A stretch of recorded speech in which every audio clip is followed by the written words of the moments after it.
بسم اللہ الرحمن الرحیم۔ کربلا جانے والے اہل بیت۔ اس سفر میں حضرت امام حسین رضی اللہ عنہ کے 3 صاحبزادے آپ کے ہمراہ تھے۔ نمبر 1، حضرت علی اوسط، جن کو امام زین العابدین کہتے ہیں، حضرت شہر بانو کے بطن سے تھے۔ اس وقت ان کی عمر 22 سال تھی اور وہ بیمار تھے۔ آپ کے دوسرے صاحبزادے حضرت علی اکبر تھے۔ ان کی عمر 18 سال تھی اور یہ کربلا میں شہید ہوئے۔ امام عالی مقام کے تیسرے صاحبزادے علی اصغر تھے۔ ان کی والدہ قبیلہ بنی قزا سے تھیں۔ یہ شیر خوار بچے تھے۔ آپ کی ایک صاحبزادی حضرت سکینہ رضی اللہ عنہا بھی آپ کے ساتھ تھیں، جن کی نسبت حضرت قاسم سے ہوئی تھی۔ اس وقت ان کی عمر 7 سال تھی۔ حضرت امام حسین کی 2 بیویاں ہمراہ تھیں، ایک شہر بانو، دوسری حضرت علی اصغر کی والدہ محترمہ۔ حضرت امام حسین کے 4 نوجوان صاحبزادے بھی ساتھ تھے جو کربلا میں شہید ہوئے: حضرت قاسم، حضرت عبداللہ، حضرت عمر، حضرت ابو بکر۔ حضرت علی کے 5 فرزند بھی امام عالی مقام کے ہمراہ تھے اور سب نے شہادت پائی: حضرت عباس بن علی، حضرت عثمان بن علی، حضرت عبداللہ بن علی، حضرت محمد بن علی، حضرت جعفر بن علی۔ حضرت عقیل کے فرزندوں میں سے حضرت مسلم اور ان کے 2 صاحبزادے امام عالی مقام کی کربلا پہنچنے سے پہلے ہی کوفہ میں شہید ہو چکے تھے اور 3 فرزند کربلا میں شہید ہوئے: حضرت عبداللہ، حضرت عبد الرحمن، حضرت جعفر۔ حضرت جعفر طیار کے 2 پوتے بھی کربلا میں امام عالی مقام کے ہمراہ کربلا میں شہید ہوئے: حضرت محمد، حضرت عون۔ ان کی والد کا نام عبداللہ بن جعفر ہے اور ان کی والدہ کا نام زینب ہے۔ یہ حضرت امام حسین رضی اللہ عنہ کی حقیقی بہن ہیں اور یہ دونوں امام عالی مقام کے بھانجے ہیں۔ صاحبزادگان اہل بیت میں سے کل 17 حضرات حضرت امام حسین رضی اللہ عنہ کے ساتھ کربلا میں شہادت سے سرفراز ہوئے: حضرت امام زین العابدین، حضرت عمر بن حسن، محمد بن عمر بن علی اور دوسرے کم عمر صاحبزادے قیدی بنائے گئے۔ مکہ سے کوفہ روانگی۔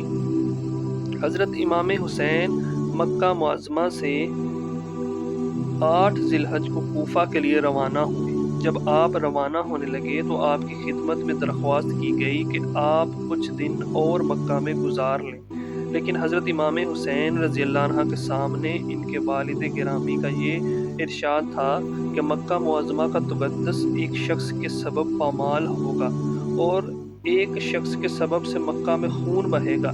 آپ رضی اللہ عنہ نے فرمایا کہ ممکن ہے کہ مکہ میں یزیدی فوج میری گرفتاری کا اقدام کرے اور ہمارے حامی ہمارے دفاع میں تلواریں اٹھا لیں، اس طرح میرے سبب سے حرم مکہ میں خون بہے۔ امام عالی مقام توکل پر خدا کوفہ کی طرف روانہ ہوئے۔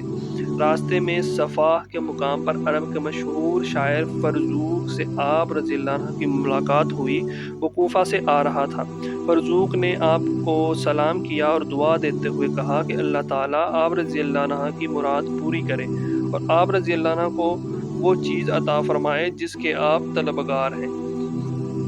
حضرت امام حسین رضی اللہ عنہ نے پوچھا کہ تمہارے پیچھے لوگوں کا کیا حال ہے؟ اس نے کہا کہ لوگوں کے دل تو آپ رضی اللہ عنہ کے ساتھ ہیں مگر ان کی تلواریں بنی امیہ کے ساتھ ہیں۔ تاہم قضائے الہی آسمان سے نازل ہوتی ہے اور اللہ جو چاہتا ہے کرتا ہے۔ آپ رضی اللہ عنہ نے فرمایا تم نے سچ کہا، بے شک پہلے بھی اللہ ہی کے ہاتھ میں امر تھا اور بعد میں بھی اسی کے ہاتھ میں اختیار ہے، وہ جو چاہتا ہے کرتا ہے۔ ہمارے رب کی ہر روز نئی شان ہے۔ اگر قضائے الہی وہی ہے جو ہم جانتے ہیں تو ہم اللہ کی نعمتوں پر اس کا شکر ادا کرتے ہیں اور شکر ادا کرنے پر وہی ہمارا مددگار ہے۔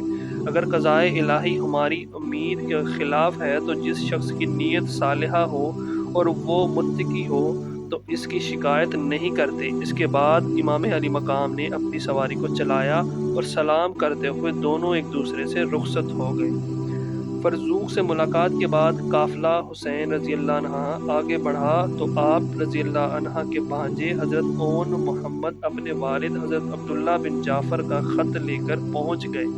خط میں لکھا تھا میں خدا کے نام پر آپ رضی اللہ عنہ سے التجا کرتا ہوں کہ میرا یہ خط دیکھتے ہی آپ واپس لوٹ آئیں۔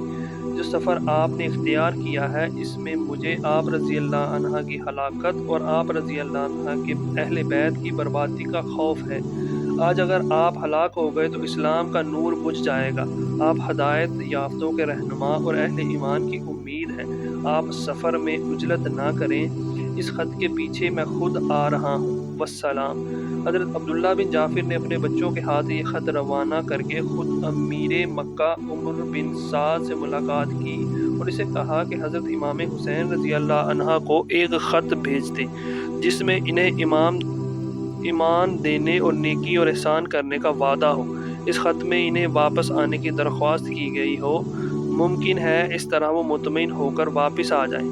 عمر بن سعد نے کہا جو کچھ آپ لکھنا چاہتے ہیں وہ میری طرف سے لکھ لیں، میں آپ پر مہر لگا دوں گا۔ اس پر حضرت عبداللہ بن جعفر نے جو لکھنا چاہا عمر بن سعد کی طرف سے لکھا اور اس پر اس نے مہر ثبت کر دی۔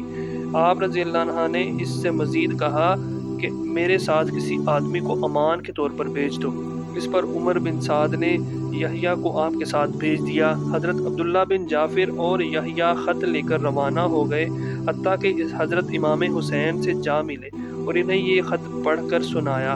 حضرت امام حسین رضی اللہ عنہ نے واپس آنے سے انکار کرتے ہوئے فرمایا، میں نے رسول اللہ صلی اللہ علیہ وسلم کو خواب میں دیکھا ہے۔ آپ صلی اللہ علیہ وسلم نے مجھے ایک کام سر انجام دینے کا حکم فرمایا ہے جس کو میں ہر حالت میں انجام دوں گا۔ انہوں نے پوچھا وہ خواب کیا ہے؟ تو آپ رضی اللہ عنہ نے فرمایا کہ یہ خواب میں کسی کو نہیں بتاؤں گا یہاں تک کہ میں اپنے رب سے جا ملوں۔ امام علی مقام نے عمر بن سعد کی تحریر کا جواب لکھ کر ان کے سپرد کیا۔ حضرت عبداللہ کچھ مجبوریوں کی وجہ سے اس سفر پر آپ رضی اللہ عنہ کے ساتھ نہیں جا سکتے تھے۔ انہوں نے اپنے صاحبزادوں اون و محمد کو آپ کے ساتھ رہنے کی ہدایت کی اور خود واپس آ گئے۔